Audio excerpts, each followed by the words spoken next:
Today, my video is dedicated to all those parents who are worried about their kids' future.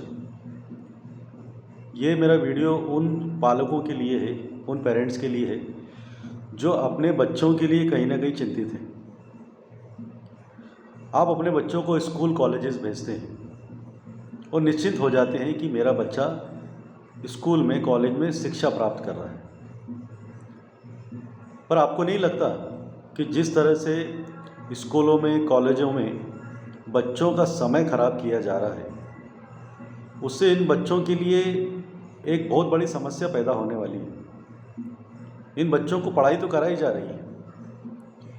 एक पुराने ढर्रे पर अगर मैं देखूं तो आज बच्चों को चैप्टर समझा दिया जाता है, उसके बाद में कहा जाता है कि इसके क्वेश्चन आंसर याद करके लाइए। मैं आपसे एक सवाल पूछना चाहता हूं, ये याद करे हुए क्वेश्चन आंसर कब तक इन बच्चों के काम आएंगे? सामान्यतः क्या होता है कि अगर आप एक कक्षा में पढ़ रहे हैं, उसकी परीक्षा देने के बाद अब जब अगली कक्षा में जाते हैं तो पिछला जितना भी पढ़ा है सब कुछ गायब हो जाता है दिमाग से। और एजुकेशन के बारे में ऐसा कहा जाता है कि when we complete our all educational qualifications, then after whatever small thing which retains in our mind, that is the real education. सारी डिग्री हासिल करने के बाद में जो थोड़ा बहुत अपने दिमाग में बसता है ना, वही एजुकेशन होता है।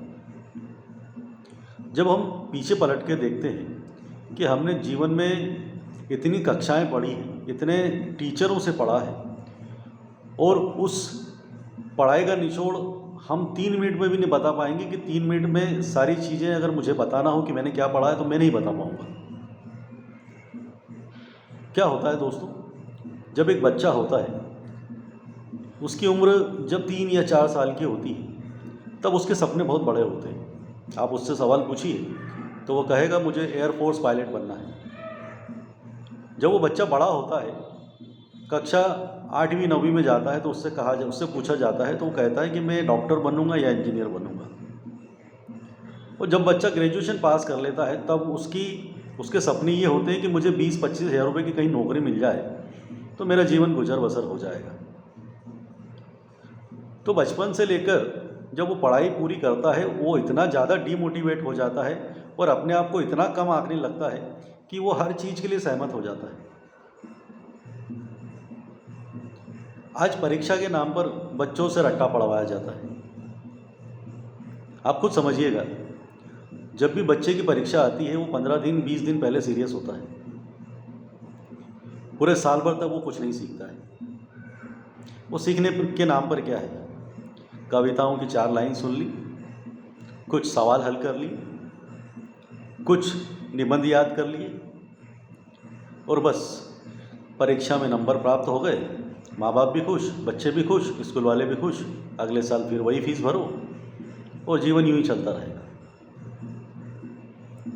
अगर मैं भारतीय शिक्षा पद्धति की बात करूं दूसरे देशों की शिक्षा पद्धति से, तो वो कुछ ऐसा करते हैं कि जब बच्चा हाई स्कूल पास कर लेता है तब उसे कहा जाता है कि जाइए तुम कुछ कमा के लाओ, कुछ अपने लिए अनुभव प्राप्त करो। आज हमारी स्थिति ऐसी है कि बच्चा 25 साल तक जब तक पढ़ाई करता है माँ के पल्लू से बंधा रहता है।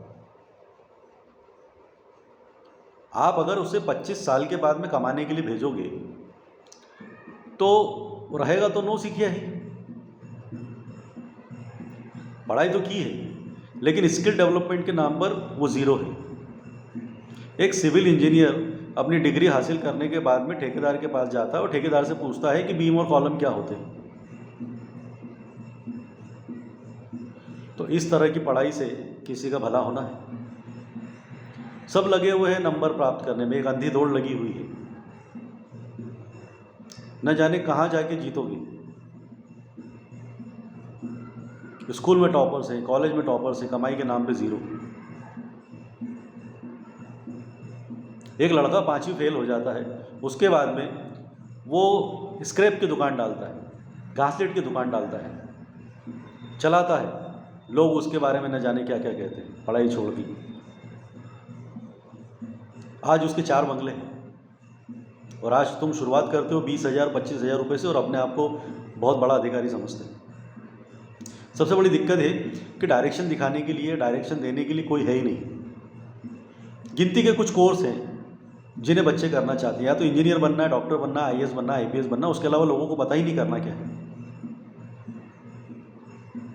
आज दुनिया इतनी आगे निकल चुकी है कि ये जो एआई टेक्नोलॉजी आ गई, ये सब की सब जॉब्स खा जाएंगी, आपके हाथ में कुछ नहीं बचने वाला है।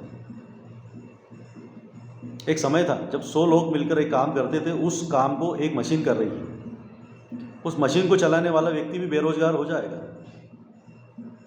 आज जोमेटो पे काफ़ी लोग काम करते हैं। थोड़े दिनों बाद अगर मैं चीन की बात करूं तो वहाँ पर ड्रोन से डिलीवरीज होना चालू हो गई, और हम कहाँ हैं? हम वहीं पर हैं, जहाँ थे हम वहीं पर हैं। आविष्कार के नाम पर अगर बात करें तो मुझे नहीं लगता कि शून्य के बाद हमारे देश में कोई भी आविष्कार हुआ होगा। ऊपर से महंगाई की मार, हर चीज़ पर टैक्स बढ़ा दिया है।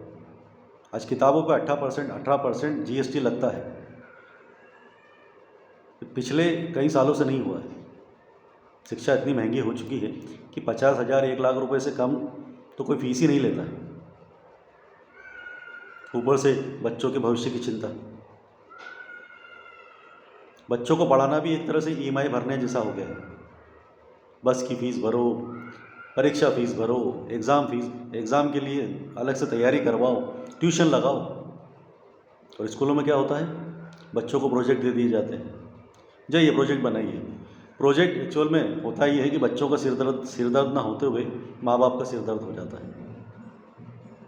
हज़ारों रुपए प्रोजेक्ट में ही खर्चा होता है। ये बच्चे सीख क्या रहे हैं इस प्रोजेक्ट से? और आप मुझे बताइए, आप अपने बच्चों को ऐसा कौन सा रॉकेट साइंस पढ़वा रहे हैं जिसकी फ़ीस 1-1 लाख 2-2 लाख रुपए भर रहे हैं? आज काफ़ी सारी ऐसी चीज़ें हैं जिसमें बच्चों को आपको डालना चाहिए, जिनको सिखाना चाहिए। आप कोडिंग करवाइए बच्चों को, केस स्टडीज़ करवाइए, कंटेंट राइटिंग करवाइए, उनको मार्केट का नॉलेज दीजिए, रियल मनी का नॉलेज दीजिए, किस तरह से इन्वेस्टमेंट किया जाता है उसके बारे में बताइए। हमारा युवा गरीब इसीलिए है क्योंकि जानकारी का अभाव है। कमाने पे आओ तो बहुत कुछ कमा सकते हो, पढ़ाई के साथ में स्किल्स होना बहुत ज़रूरी है दोस्तों।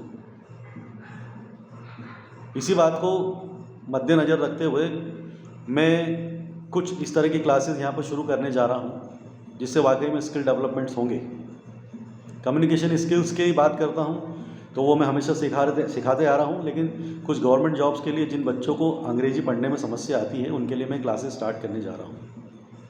अगर आपका मन है, आप विदेश में पढ़ना चाहते हैं तो कुछ एग्ज़ाम्स होती हैं, उन एग्ज़ाम्स की तैयारी भी मैं करवाने जा रहा हूँ। अब इंतज़ार मत करिए, इंतज़ार करते करते शायद आधी ज़िंदगी गुजर चुकी है। अगर आप वाकई में कुछ अपने जीवन में करना चाहते हैं तो मुझसे संपर्क करिए। मैं अपने डिस्क्रिप्शन बॉक्स में अपना व्हाट्सअप नंबर आप लोगों को सेंड कर रहा हूँ, मेरा ईमेल भी सेंड कर रहा हूँ। और आगे किसी भी तरह की कोई मदद चाहिए आपको पढ़ाई से संबंधित तो आप मुझसे बातचीत कर सकते हैं। धन्यवाद।